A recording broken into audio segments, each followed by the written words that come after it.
রুদ্রশ্বাস শেষ ওভারে খুলনাকে হারিয়ে 7-7 রংপুর। শেষ 12 বলে জয়ের জন্য দরকার ছিল 18 রান। 19তম ওভারে আকিব জাভেদ প্রথম বলে ডট দেন। পরের বলে বোল্ড করে দেন মাহিদুল অঙ্কনকে। 12 বলে 15 রান। পরের 2 বলে 2 রান দেন আকিব।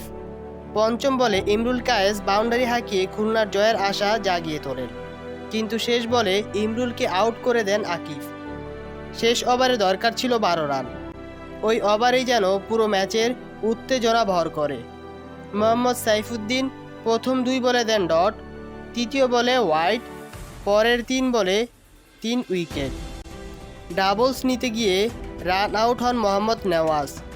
7 বলে 4 রান করে আউট হন তিনি। সাইফ হাসান সরাসরি থ্রোতে ভেঙে দেন স্টাম্প। পরের বলে নাসুম আহমেদ রান আউট।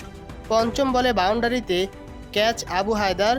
শেষ ওভারে মাত্র 3 রান দিয়ে ম্যাচের ভাগ্য গড়ে দেন সাইফুদ্দিন। রুদ্রশ্বাস শেষ ওভারে খুলনা টাইগার্সের 8 রান হারিয়ে টানা 7ম ম্যাচ জয় পেয়েছে রংপুর রাইডার্স। 5 ম্যাচে খুলনার এটি তৃতীয় হার। লক্ষ্য 187 রান তাড়ায় শুরুটা ভালোই ছিল খুলনার। দারউইশ রসুলি 15 বলে 17 রান করে ফিরলেও এরপর মেহেদী হাসান মিরাজ আর নাইম শেখ দলকে দারুণভাবে এগিয়ে নিতে থাকেন। পাওয়ার প্লেতে 1 উইকেটে 57 রান তুলে খুলনা। মিরাজ নাইম 43 বলে 61 রানের জুটি করেন। মিরাজকে আউট করে জুটিটি ভাঙেন সাইফুদ্দিন। 24 বলে 39 রানের জ্বর ইনিংস, 3টি বাউন্ডারি আর 2টি ছক্কা হাঁকান মিরাজ। শেখ মেহেদীকে ফিরতি ক্যাচ দিয়ে ফেরেন নাইম শেখ।